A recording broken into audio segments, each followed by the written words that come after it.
नमस्कार, आप सभी का स्वागत है आपके अपने चैनल में। और आज मैं इस वीडियो में आप सबसे शेयर करने जा रही हूँ उत्पन्ना एकादशी व्रत पूजा विधि।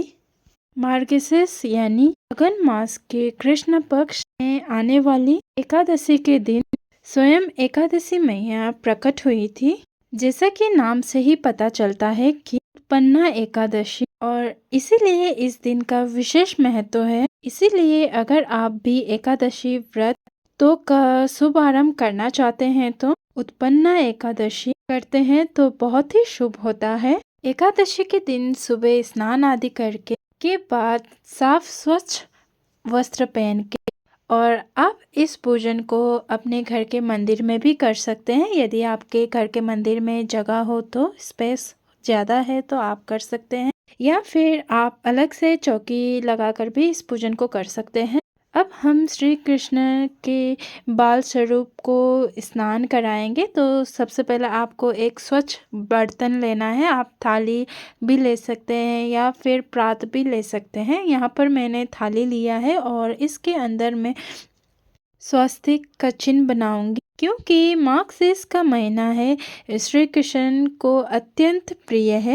स्वस्तिक आप चंदन से बना सकते हैं, कोई भी शुभ पात्र लेकर। और बीचों बीच हम स्वस्तिक बनाने के बाद एक तुलसी का पत्ता रख देंगे। बात ध्यान रखें, जब भी आप कोई भी पत्ते रखते हैं तो वो सीधे ही रखना है। और बीचों बीच हम लड्डू गोपाल को भी विराजमान करेंगे पत्ते के ऊपर और उनको स्नान करा देंगे। तो आप को स्नान कराते वक्त ये बात ध्यान रखना है कि सर्दी के मौसम में जब भी आप लड्डू गोपाल को नहलाएं तो हल्के गुनगुना पानी से ही नहलाएं। मैं हल्के गुनगुना पानी से नहलाती हूँ कि मार्गशीर्ष यानी कि अगन के महीने में सर्दी होना शुरू हो जाता है। और जल से स्नान कराने के बाद आप पंचामृत से भी स्नान करा सकते हैं या फिर कच्चे दूध से भी आप स्नान करा सकते हैं। मैं यहाँ पर पंचामृत से स्नान करा रही हूँ। फिर हम दोबारा से शुद्ध जल से स्नान करा देंगे। आप ये जो एकादशी का व्रत है आप रख सकते हैं, या फिर आप और भी आने वाले कुछ कुछ एकादशी का व्रत आप रख सकते हैं। ये पूरी तरह से आपके ऊपर डिपेंड करता है कि आप कब व्रत करना चाहते हैं। ये जो एकादशी का व्रत होता है वो पूरा श्रद्धा भाव से रखना होता है, नियमों का पालन करना होता है। अब स्नान हो जाने के बाद लड्डू गोपाल को हम अच्छे से अंग पोषण कर देंगे। एक साफ सुथरा वस्त्र लीजिए, फिर इनके अंग पोषण कर दीजिए। और इसके बाद ये जो स्नान किया हुआ जल है इसको आप यहाँ वहाँ ना फेंकें, इसे तुलसी के पौधों में डाल सकते हैं या फिर आप घर में सभी को बांट सकते हैं पंचामृत के तौर पर। अब हम एक चौकी लगा लेंगे, चौकी के ऊपर पीले रंग का वस्त्र बिछा लेंगे। क्योंकि उत्पन्न एकादशी है, बहुत ही खास एकादशी माना जाता है, इसीलिए मैं यहाँ पर मैंने एक चौकी लगा ली है। चौकी के ऊपर हमने पीले रंग का वस्त्र बिछा लिया है। क्योंकि उत्पन्न एकादशी है इसीलिए मैं कलश की स्थापना करने जा रही हूँ। तो कलश की स्थापना के लिए आपको पीतल का, तांबे का या फिर आप मिट्टी का कलश ले सकते हैं। कलश के ऊपर हम स्वास्तिक बना लेंगे। जिस तरह से मैंने बनाया है उसी तरह से आप स्वास्तिक बना लीजिए। और स्वास्तिक बनाने के बाद अब हम कलश में मोली बांध देंगे। मोली कंठ में हमें बांधना होता है, तो बिना कलश में मोली बांधे खाली कलश माना जाता है, इसलिए हम कलश में मोली अवश्य ही बांधेंगे। तो आपको भी हमेशा पूजा करते वक्त कलश में मोली ज़रूर बांधिएगा। और कलश में मोली बांधने के बाद अब हम कलश के अंदर थोड़ा सा गंगा जल मिला लेंगे। गंगा जल मिलाने के बाद थोड़ा सा जल हम इसमें डाल देंगे। जल डालने के बाद आपको एक चुटकी हल्दी या फिर हल्दी एक गांठ आप डाल सकते हैं यदि उपलब्ध है तो।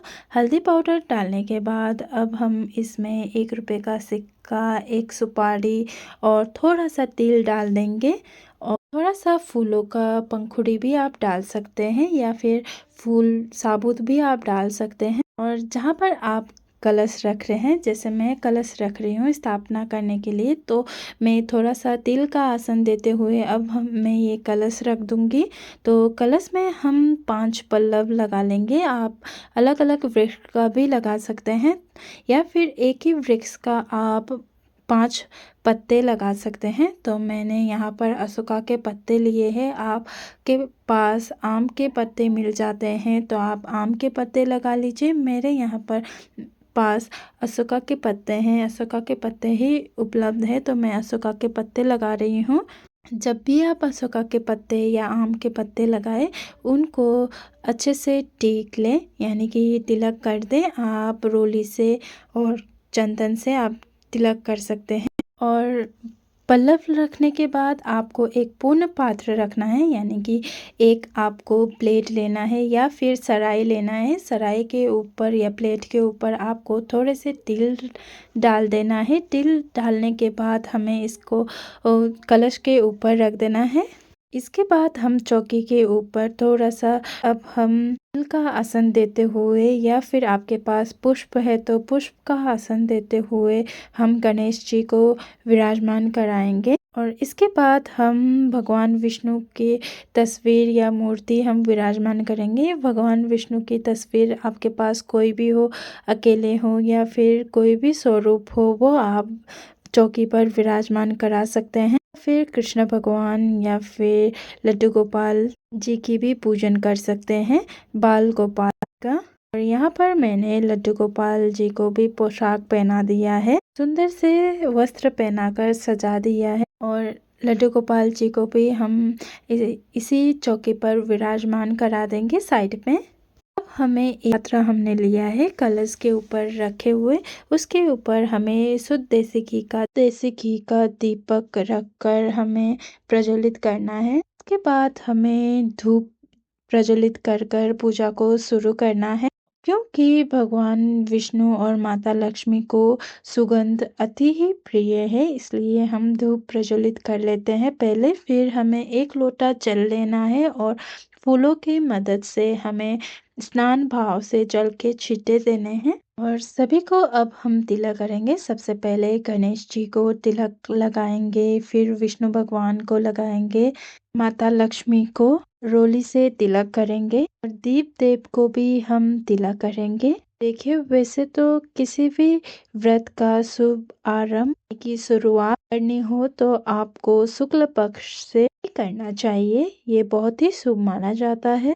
परंतु ये जो एकादशी है वो कृष्ण पक्ष में आती है और इस एकादशी को यानी कि पन्ना एकादशी से निसंकोच व्रत का शुभारंभ कर सकते हैं। और अब हम तिल समर्पित कर देंगे सभी को, क्योंकि एकादशी के पूजन में हमें चावल का प्रयोग नहीं करना है, ये वंचित माना जाता है। चावल का प्रयोग कभी नहीं किया जाता, तिल का ही प्रयोग किया जाता है। ये बात विशेष रूप से ध्यान करने वाली होती है। ना ही एकादशी के दिन चावल का सेवन किया जाता है। और जो भी व्रत करने वाले होते हैं उनको एकादशी के व्रत का नियम वाले होते हैं, वो एकादशी से पहले ही चावल को नहीं खाते और एकादशी के दिन तो बिल्कुल ही चावल का सेवन नहीं करते।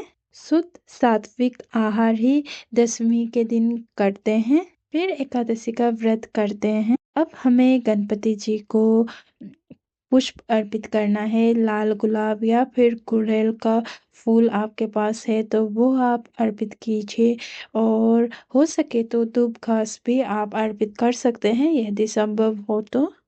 और श्री हरि को हम पीले रंग का पुष्प अर्पित करेंगे। यदि पुष्प ना मिले पीले रंग का तो आप कोई भी पुष्प अर्पित कर सकते हैं, बिना पुष्प के भी आप पूजन कर सकते हैं। और माता लक्ष्मी को भी हम पुष्प अर्पित कर देंगे और लड्डू गोपाल जी को भी हम पुष्प अर्पित करेंगे, पुष्प अर्पित कर देंगे। देव कलश में भी हम पुष्प अर्पित कर देंगे। ये जो एकादशी का व्रत होता है, कई लोग बिना नमक के प्रयोग किए हुए भी ये व्रत करते हैं। कई लोग फलाहार रहकर व्रत करते हैं और कई लोग तो निर्जला उपवास भी रखते हैं। जिसके शरीर में जितना सामर्थ्य होता है उसी अनुसार व्रत करना चाहिए। ऐसा कहा जाता है कि कुछ ना करने से कुछ करना बहुत ही अच्छा होता है। अब हम वस्त्र के भाव से पहले लड्डू गोपाल जी अर्थात गणेश जी को हम वस्त्र रूपी मूली अर्पित कर देंगे, फिर जनेऊ अर्पित कर देंगे। फिर उसके बाद हम लड्डू गोपाल जी को भी वस्त्र रूपी कलावा अर्पित कर देंगे और विष्णु भगवान की तस्वीर जो हमने रखी है उसमें भी हम जनेऊ अर्पित कर देंगे, फिर वस्त्र रूपी मूली अर्पित कर देंगे। फिर इसके बाद हम और सभी को हम इत्र अर्पित करेंगे, क्योंकि माता लक्ष्मी और भगवान विष्णु को इत्र बहुत ही ज़्यादा प्रिय है, इसलिए हम इत्र अर्पित करेंगे।